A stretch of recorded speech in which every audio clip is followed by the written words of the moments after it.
paano mo i-describe yung suporta na ibinibigay sa'yo ng mga kasama mo sa SB19?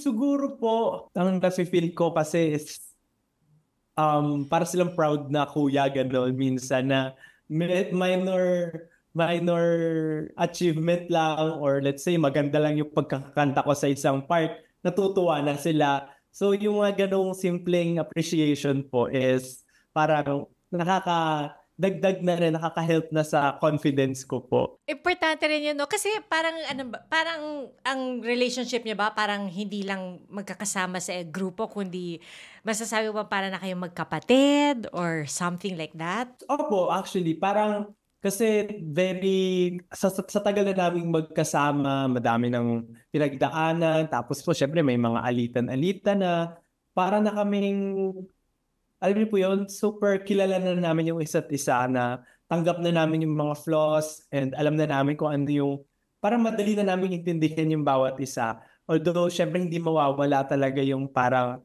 ano ba yan, yung may inis ka pa rin, nagkikainisan. I think that's natural po as a group. Pero yun nga, ang tagal na naming magkakasama, so para talaga kami magkapatid na, alam niyo yung, siguro high school days, ganyan, na para turing mo sa mga klase mo is talagang kapatid na rin. Parang gano'n na rin po. Ang saya, 'no? Kasi parang ano, magkakasama kayo, experiencing the same things together, and for the first time, you're experiencing it rin together, 'di ba? Yes, tama po. Yung marami ka first times together.